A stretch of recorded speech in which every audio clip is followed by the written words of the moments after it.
Bismillah, Assalamualaikum warahmatullahi wabarakatuh. Innal hamdalillah nahmaduhu wa nasta'inuhu wa nastaghfiruh wa na'udzu billahi min sururi anfusina wa sayyiati a'malina. May yahdihillahu fala mudhillalah wa may yudlil fala hadiyalah. Wa asyhadu an la ilaha illallah wahdahu la syarikalah wa asyhadu anna Muhammadan abduhu wa rasuluh. Allahumma shalli wa sallim ala nabiyyina Muhammad wa ala alihi wa sahbihi ajma'in, amma ba'd. Qala Allah Ta'ala fil Qur'anil Karim, ya ayyuhalladzina amanu taqullaha haqqa tuqatih wa la tamutunna illa wa antum muslimun. Bapak-bapak, ibu-ibu, hadirin yang dirahmati Allah, marilah kita mengucapkan alhamdulillah, bersyukur kepada Allah karena kita telah dikaruniai taufik dan hidayah sehingga pada saat ini dapat berkumpul di tempat yang mulia ini untuk bersama-sama melaksanakan perintah-perintah Allah, baik yang wajib maupun yang sunnah. Mudah-mudahan apa yang telah kita lakukan diterima oleh Allah, dapat menyebabkan keselamatan kita dalam hidup, terutama kehidupan di akhirat nanti yang kekal abadi. Pada waktu yang lalu saya telah menyampaikan bahwa kita orang beriman diperintah bertakwa. Ya ayyuhalladzina amanu taqullah wal tandur nafsum ma qaddamat ligot. Hendaklah setiap diri memperhatikan apa yang telah dilakukannya untuk hari esok, yaitu untuk hari akhirat. Kita yang hadir di sini umurnya tidak sama. Ada yang masih remaja, ada yang sudah tua. Saya sendiri sudah 70-an tahun.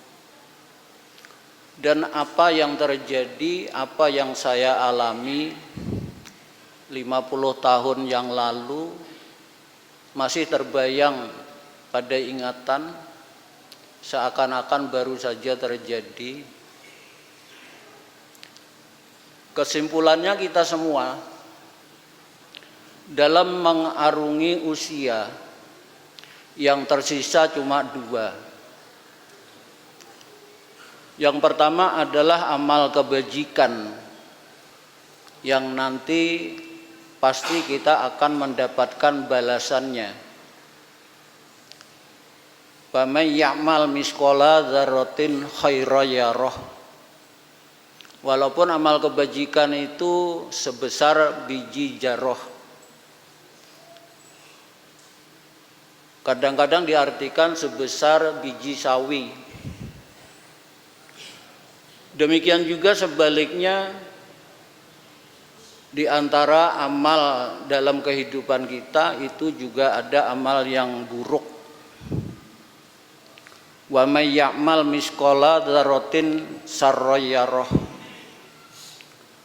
Barang siapa yang melakukan amal keburukan walaupun sebesar jarrah, dia akan mendapatkan balasannya.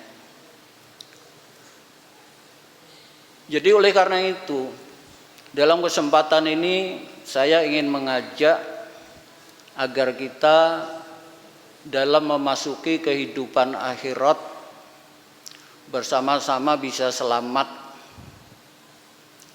Memang nggak ada orang yang sempurna, yang tidak memiliki dosa. Ibu-ibu, bapak-bapak, dan saya sendiri dosanya amat sangat banyak. Oleh karena itulah kita sebagai orang yang beriman diperintahkan bertakwa.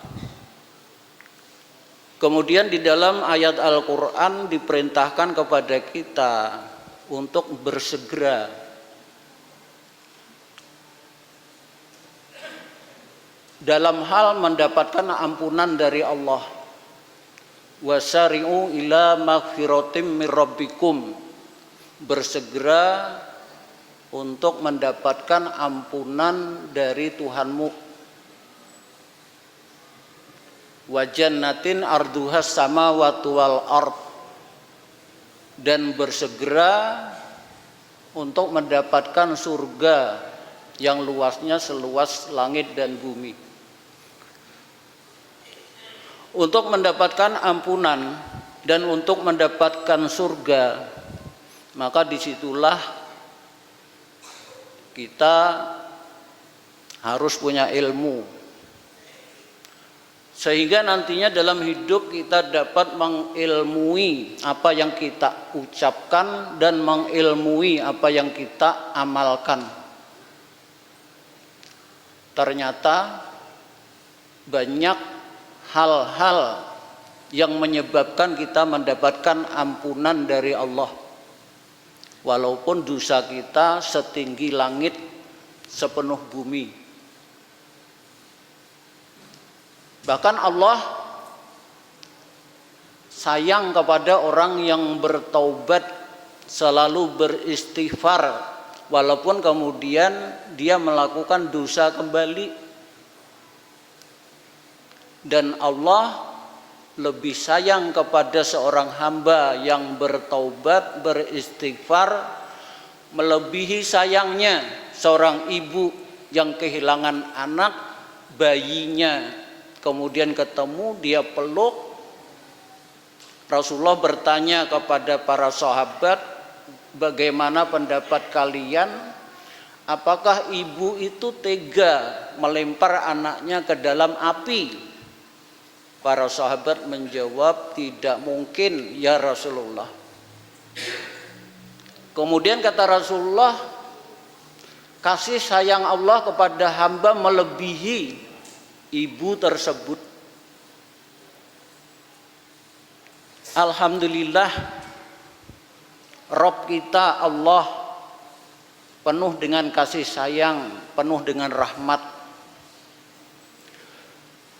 Kemudian dalam kesempatan ini saya ingin mengajak kepada ibu-ibu untuk memperhatikan beberapa amalan yang dengan amalan itu kita dapat menghindarkan diri dari api neraka, menghindarkan diri dari bermacam musibah,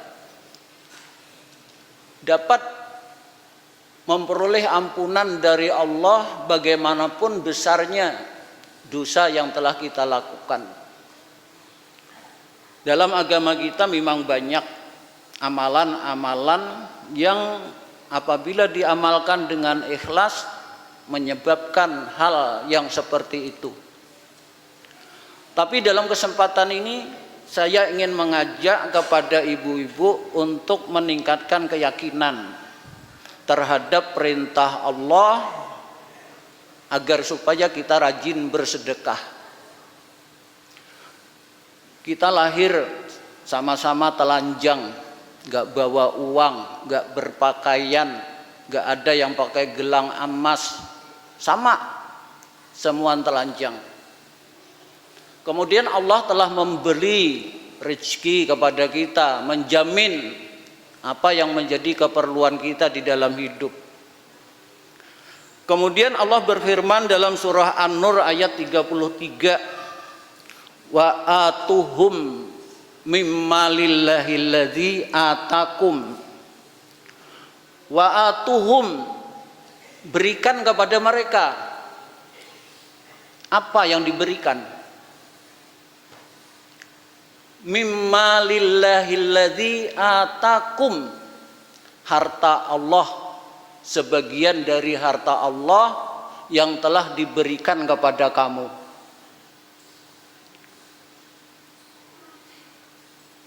Yang menyuruh memberikan kepada mereka siapa? Allah. Yang diberikan apa?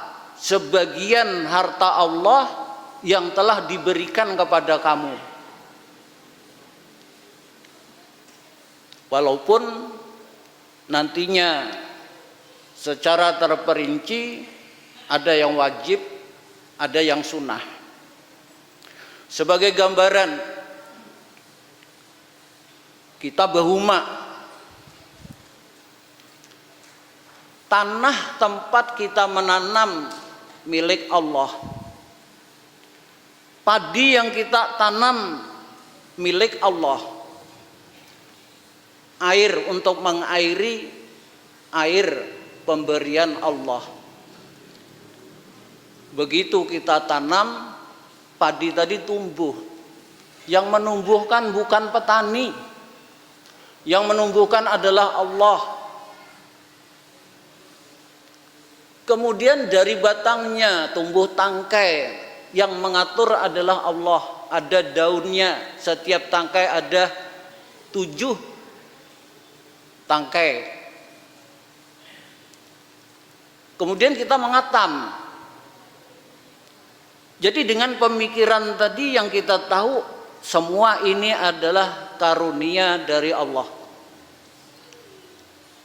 Wa atuhum, kalian mengatam, dapat 100 balik. Artinya Allah memberi kamu 100 balik. Wa atuhum, berikan kepada mereka mimma, sebagian dari apa-apa, atakum, yang telah diberikan kepada kamu.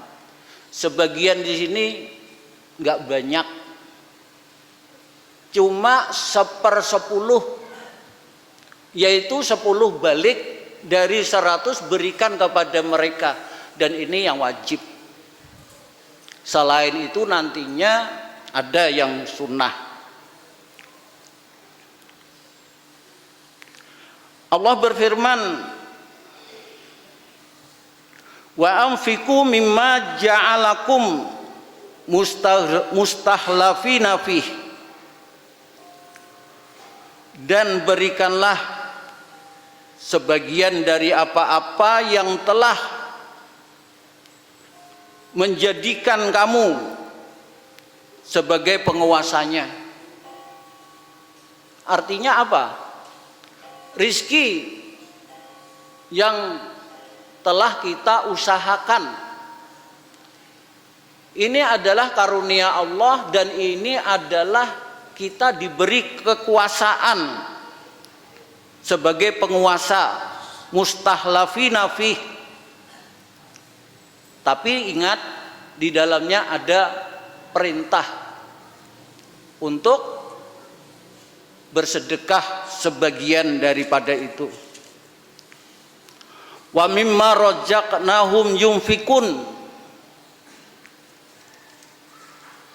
dan dari apa-apa yang telah kami rizkikan kepada mereka, hendaklah mereka infakkan.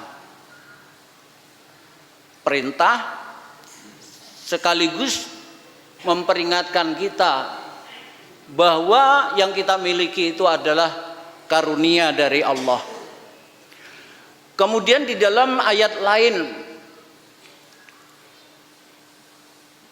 Allah kadang-kadang memberikan suatu istilah yang amat sangat menyentuh, yaitu wa aqridullaha qardan hasana, berikanlah pinjaman kepada Allah yang baik.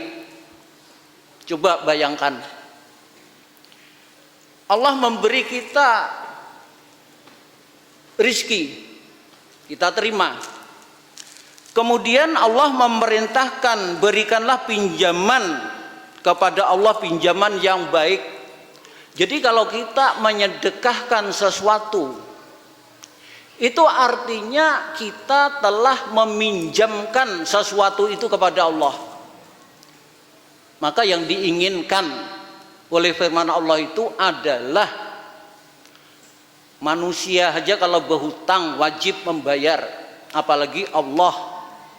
Janji Allah, hutang yang telah kamu pinjamkan kepada Allah itu pasti akan diganti oleh Allah. Ini tujuannya.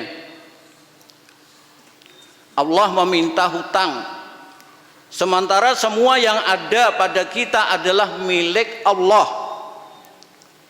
Seorang yang merasa memiliki perasaan pasti tergugah untuk berbagi kepada sesamanya.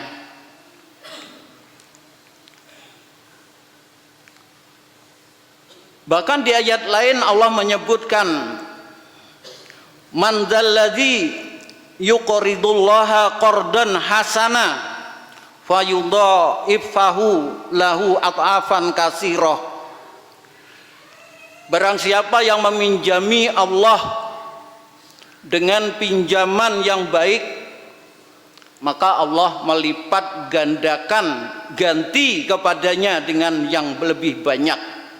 Al-Baqarah 245. Lebih ditekankan, Allah akan memberi ganti, membayar dengan ganti yang berlipat ganda dengan yang banyak. Kemudian di dalam ayat lain, Al-An'am 160, minimal ganti yang diberikan kepada kita, man jaa bil hasanati falahu asru amsalihha. Barang siapa yang berbuat kebaikan, falahu asru amsalihha, maka baginya 10 kali lipat. Yang jadi masalah hadirin, kita amat sulit meyakinkan diri sendiri. Oleh karena itu, dulu pernah saya memperkuat keyakinan dengan sebuah cerita. Zaman dulu ada seorang ulama terkenal, sangat ikhlas, sangat alim, sangat solih. Karena kealiman dan kesolihannya mengundang ulama-ulama yang jauh itu untuk berkunjung. Akhirnya datanglah seorang 4 ulama dari lain daerah. Sampai di sana dalam kondisi perut lapar dan dahaga. Syekh yang dikatakan alim, soleh, dermawan, itu ternyata 4 orang tamu dalam keadaan lapar dahaga itu dibiarkan. Padahal di atas meja ada 2 potong roti, tapi enggak diberikan. Rupanya Syekh ulama yang terkenal itu punya pemikiran, kalau tamunya 4 ku beri 2 potong itu repot. Akhirnya sebagai seorang beragama Islam itu bisa bapak-bapak dan ibu-ibu mengingat ada doa, apabila doa itu, ini namanya doa kepepet. Seseorang yang kepepet ini apabila membaca zikir itu spontan Allah akan mengabulkan, asal kepepet.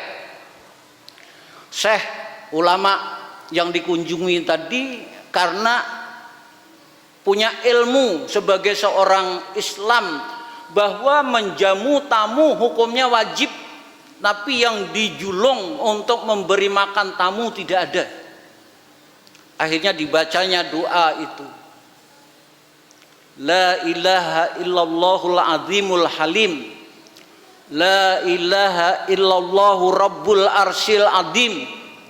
La ilaha illallahu rabbus samawati wal ard. La ilaha illallahu rabbul arsyil karim.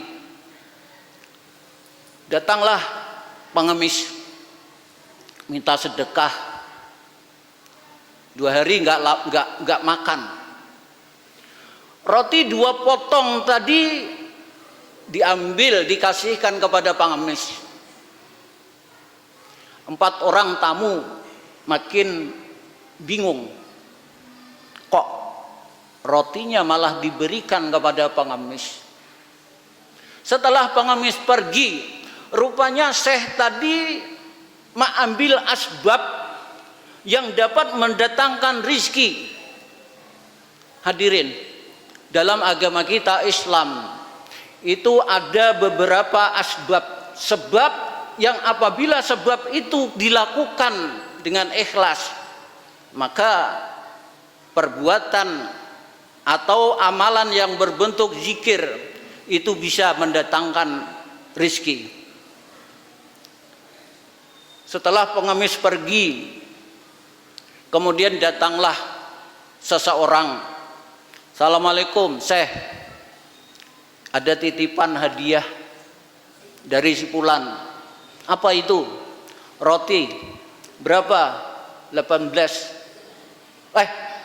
Kenapa cuma 18? Mestinya 20. Karena 10 kali ganda, 2 kali 10 itu 20. Yang mengantar roti tersenyum. Hehe, ulun mematak 2. Akhirnya dikasihkan. Dan ini adalah sesuatu yang oleh Syekh tadi diyakini kebenarannya. Kenapa? Karena ini janji Allah. Jadi oleh karena itu, ini saya sampaikan tidak lain adalah agar kita dapat meningkatkan keyakinan kita. Kemudian di dalam surah Muhammad ayat 28 Allah berfirman, wa ma yabkhal fa innama yabkhalu an nafsih. Dan barang siapa yang kikir, maka sesungguhnya dia kikir terhadap dirinya sendiri. Ini nanti insya Allah akan nampak. Kalau kita kikir, bakhil, sesungguhnya bakhil yang dilakukannya itu adalah bakhil terhadap diri sendiri. Ringkasnya, saat kita memiliki uang 100.000, kita punya uang 100.000, kemudian kita sedekahkan 50.000, sisa uang kita sebagai orang yang beriman berapa?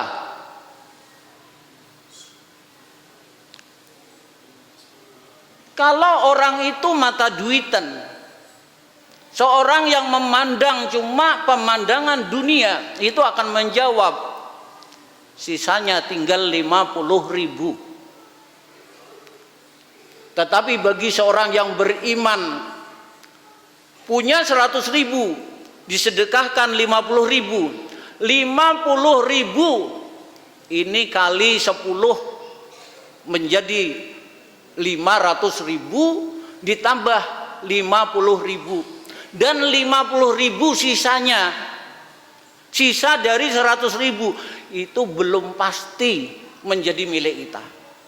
Bisa hilang, atau bisa kita yang meninggalkan yang 50.000 itu lebih dulu karena mati. Tapi yang 50.000 yang kita sedekahkan itu sudah pasti menjadi milik kita, dapat kita bawa ke akhirat. Jadi kalau hadirin cinta kepada diri sendiri, cinta kepada harta, bawalah harta itu menuju akhirat. Oleh karena itu, pernah suatu hari Rasulullah bertanya kepada para sahabat, Cinta mana kalian harta sendiri dengan harta ahli waris? Para sahabat menjawab kompak, gak ada satupun di antara kami kecuali lebih mencintai hartanya sendiri. Apa kata Rasulullah? Hartamu sendiri adalah harta yang telah kamu infakkan, telah kamu gunakan. Infak ini bukan semuanya harus diberikan kepada orang. Kita berikan untuk keluarga, nyekolahkan anak, beli pakaian anak. Ini semua bahkan nilainya lebih utama dibandingkan diberikan kepada orang lain. Tapi jangan juga dengan hadis ini kemudian kita bahil kepada orang lain. Jadi oleh karena itu Rasulullah mengatakan tidak ada seorang pun di antara kami kecuali lebih mencintai hartanya sendiri. Kata Rasulullah, hartamu sendiri adalah harta yang telah kamu belanjakan. Sedangkan yang belum kamu belanjakan itu bukan milikmu. Gak percaya, coba di rumah, tabung harta itu, jangan dibelanjakan, bukan jadi milikmu, paling enggak menjadi miliknya ahli waris. Ini pasti. Jadi oleh karena itu kita di dalam hidup, sekecil apapun harta yang kita infakkan akan menjadi kekal dan bermanfaat bagi kita. Kita di Indonesia khususnya kadang-kadang sudah terkontaminasi, apa itu, diracuni dengan pepatah menabung pangkal kaya, sehingga anak-anak mulai kecil dididik menabung sampai sekolahan bikin buku tabungan. Akhirnya banyak-banyakan tabungan, lupa bahwa sedekah itu adalah asbab yang dapat mendatangkan kekayaan. Asbab yang mendatangkan kekayaan bukan cuma sedekah, istighfar, tawakal kepada Allah, kawin. Para jomblo kalau kawin, rizkinya dijamin oleh Allah. Kuncinya sholat sehari 5 kali dengan berjamaah. Jadi orang yang sholat dengan baik berjamaah itu akan dijamin oleh Allah. Selain daripada itu, di dalam ajaran agama Islam ada puluhan keutamaan sedekah. Salah satu di antaranya di dalam sebuah hadis Rasulullah bersabda, "Inna shadaqatas sirri tadfi'u ghadabur rabb." Sesungguhnya sedekah yang tersembunyi dapat meredam murka Allah Ta'ala. Sedekah yang tersembunyi, apa yang dilakukan tangan kanan tidak diketahui oleh tangan kiri. Pada zaman tabi'ut tabi'in ada Husain keturunan Fatimah dan Ali. Kemudian ada Ali juga keturunan Fatimah dan Ali, keduanya bersepupu. Di tengah masyarakat Madinah, Ali dicap sebagai orang yang bakhil. Husain datang memberi nasihat Ali, kata masyarakat engkau bakhil. Kata Ali, kalau benar mudahan Allah mengampuni aku, kalau salah mudah. Kemudian Ali meninggal. Waktu dimandii pundaknya keras karena memikul gandum setiap malam yang diberikan kepada penduduk Madinah. Semenjak Ali wafat, gak ada lagi orang yang memberi gandum kepada fakir miskin. Begitu hebatnya dia menyimpan, merahasiakan apa yang dikeluarkan sebagai sedekah. Di zaman kita banyak, dan ini sulit. Ada kejadian pedagang daging betatai dengan pedagang buah. Pedagang daging setiap hari menyedekahkan dagingnya sebagian kepada fakir miskin. Pedagang buah nggak pernah. Padahal mereka bersebelahan dan sama-sama ramai. Pada suatu hari pedagang buah mati. Setelah mati pedagang daging tidak pernah lagi bersedekah. Waktu ditanya kenapa setelah pedagang buah mati kamu nggak pernah lagi sedekah, lantas pedagang daging cerita yang sedekah itu sebenarnya pedagang buah. Dia membeli sebagian dari dagingku disuruh membagikan kepada fakir miskin. Coba, sulit. Tetapi upayakan agar supaya kita memiliki amalan yang kita rahasiakan. Semuanya itu adalah untuk memelihara keikhlasan, karena keikhlasan itu berat. Keikhlasan itu dipelihara selama kita hidup.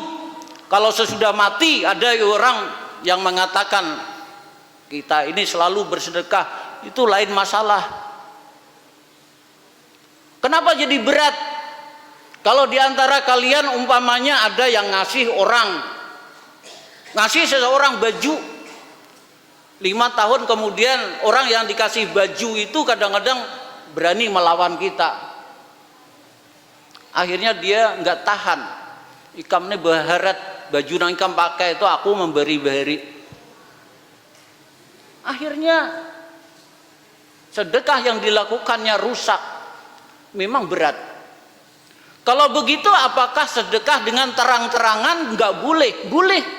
Apakah tidak baik? Baik. Karena ada hadis Nabi, wasadaqatul alaniyah junnatun minan nar. Sedekah yang dilakukan dengan terang-terangan adalah perisai dari api neraka. Semua ini adalah kasih sayang Allah. Bahkan di dalam hadis Nabi kita diperintahkan bersedekah walaupun hanya sebiji kurma, dan itu bermanfaat untuk kehidupan di akhirat kita. Kemudian diantaranya sedekah dapat menghapus kesalahan dan memadamkan percikan api. Wassadaqatu tudfiul khoti'ah kama tudfiul ma'un nar. Jadi sedekah dapat mematikan, dapat menghapus kesalahan sebagaimana api, air dapat memadamkan api. Oleh karena itu di zaman para sahabat itu kalau melakukan satu kesalahan pasti mereka akan mengiringi kesalahan itu dengan sedekah. Kalau melakukan kesalahan itu pasti diiringi dengan sedekah. Wa kana Abu Marsad la yuhti'uhu yaumun illa tasaddaqa fi bisyai'in walau kakah au basolah au kadza. Tidaklah satu hari Abu Marsad berbuat suatu kesalahan melainkan ia segera bersedekah dengan sesuatu apa saja di hari itu, meskipun hanya sepotong kue kakah. Kue kakah itu adalah kue yang paling murah, atau bawang putih atau semacamnya. Artinya apa? Bahwa sedekah dapat menghapus kesalahan. Apalagi kita di zaman sekarang banyak kesalahan-kesalahan. Bahkan di dalam hadis Nabi, sedekah itu dapat mengobati penyakit jasmani. Rasulullah bersabda, obatilah penyakit kamu dengan sedekah. Ibnu Sakik menuturkan, aku mendengar Ibnul Mubarak didatangi oleh seseorang yang lututnya sakit selama 7 tahun mengeluarkan nanah dan darah. Dia berobat ke sana kemari, dokter-dokter spesialis di zaman itu, tapi gak berhasil. Kemudian Ibnu Mubarak berkata kepadanya, galilah sumur di suatu daerah yang mana masyarakatnya membutuhkan air. Mudah-mudahan dengan perbuatanmu itu lututmu akan sembuh. Lantas dicarinya suatu tempat yang sulit mendapatkan air, kemudian digalinya sumur. Selesai keluar air, diwakafkan untuk orang banyak. Dengan perbuatannya itu, lututnya yang 7 tahun berdarah itu menjadi sembuh. Nih, apakah cuma zaman dulu? Enggak. Tidak lama pernah kejadian seorang ibu-ibu di Riyadh itu diponis kanker stadium 4, sampai oleh dokter diponis umurnya tinggal 1 bulan. Sebagai seorang yang beriman, dia nggak begitu khawatir karena umur Allah yang punya kuasa. Akhirnya pada saat yang seperti itu datang seorang TKW dari Indonesia, mau kerja, kerjaannya baik, kebersihannya baik, masaknya enak, tapi ibu itu bingung. Bingungnya apa? Setiap hari TKW tadi apabila di pagi hari berada di kamar mandi sampai 1 jam lebih tiap hari. Mau tanya nggak enak, tapi akhirnya terpaksa ditanya, Bu, maaf, Ibu kalau pagi-pagi di kamar mandi lama, apa yang dikerjakan? TKW tadi mengatakan, Bu, maaf, saya datang ke sini cari kerjaan, begitu setelah 2 hari beranak, 2 hari beranak pergi menjadi TKW di Riyadh. Kenapa? Karena hidup sebatang kara, suaminya pergi. Kepergian suaminya dalam kondisi istrinya hamil, kemudian beranak, gak ada ongkos, gak ada yang dimakan, anak dititipkan dengan orang, dia pergi TKW. Ibu yang punya rumah menangis mendengarkan cerita TKW tadi. Akhirnya dia pergi keluar, kembali ke rumah membawa amplop besar. Bu, ini tiket untuk pulang ke Indonesia, dan ini gaji selama 2 tahun saya kasihkan, silahkan pulang. Kalau sudah 2 tahun ibu menyusui anak selesai, kalau ingin kembali ke Riyadh silahkan, saya akan terima dengan senang hati. Luar biasa. Yang ditolong adalah orang-orang yang kepepet, yang menolong adalah orang-orang yang diponis kanker stadium 4, 1 bulan lagi akan mati. Rupanya dengan perbuatan sedekah yang dilakukan, ibu tadi merasa gembira, hatinya menjadi senang, makan enak, tidur enak. Setelah kontrol terakhir, begitu diperiksa, dokter menjadi bingung. Ibu berobat di mana? Kenapa gerang? Penyakit ibu lenyap, hilang tanpa bekas. Ini. Jadi oleh karena itu, kita adalah meyakini apa yang diturunkan oleh Allah di dalam Al-Quran, dan meyakini apa yang diwahyukan Allah yang diberikan kepada Nabi kita Muhammad sallallahu alaihi wasallam. Kemudian selain daripada itu, di dalam sebuah hadis dikatakan ada seseorang yang mengeluhkan kekerasan hatinya kepada beliau. Hatinya keras. Kita di dalam pergaulan ini kadang-kadang bisa melihat ada seseorang yang keras, hatinya keras, sulit menerima kebenaran. Kemudian Rasulullah bersabda, in aratta talyina qalbik fa'ad imil miskin wamsah ra'sal yatim. Jika kamu hendak melembutkan hatimu, maka berilah makan orang miskin dan usaplah kepala anak yatim. Hadis sahih riwayat Ahmad. Memberi makan orang miskin dan mengusap kepala anak yatim. Mengusap kepala anak yatim bukan asal usap, tiap hari diusap-usap beri duit kada, bukan itu. Jadi selain kita memberikan sedekah kepada anak yatim, lakukanlah itu dengan ikhlas karena Allah. Insya Allah hati kita akan lembut. Dan di dalam hadis lain, Allah akan mengabulkan apa yang menjadi hajat kamu. Oleh karena itu perbuatan ini kadang-kadang sering dilakukan orang supaya apa? Hajatnya kabul dengan memberikan makan kepada anak yatim. Kemudian selanjutnya Allah menolak berbagai macam musibah dengan sedekah. Sebagaimana dalam riwayat wasiat Yahya kepada Bani Israel,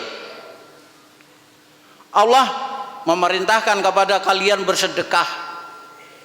Maka perumpamaan hal itu seperti ibarat seorang laki-laki yang ditawan oleh musuh, kedua tangannya diikat ke lehernya, lalu mereka membawa pria tersebut untuk mereka penggal kepalanya. Lalu tawanan itu berkata, faqala ana afdihi minkum bil qalil wal kasir fafada nafsahu minhum. Saya tebus diriku dari kalian sedikit dan banyak, lalu ia pun menebus dirinya dari mereka. Sahihul Jami'. Oleh karena itu sedekah memiliki pengaruh yang mengagumkan dalam menolak berbagai bentuk musibah. Sekalipun mereka yang bersedekah tadi dari kalangan orang-orang yang zalim, bahkan orang kafir pun sekalipun, sesungguhnya Allah Ta'ala menolak berbagai jenis musibah melalui amalan sedekah. Oleh karena itu dalam kehidupan bermasyarakat kadang-kadang kita pernah menjumpai orang kafir, orang Kristen dan lain sebagainya, itu ketujuh bersedekah dengan alasan menolak musibah. Banyak sekali keutamaan sedekah. Mudah-mudahan lain kali dapat disampaikan. Subhanakallahumma wa bihamdika asyhadu an la ilaha illa anta astaghfiruka wa atubu ilaik. Assalamualaikum warahmatullahi wabarakatuh.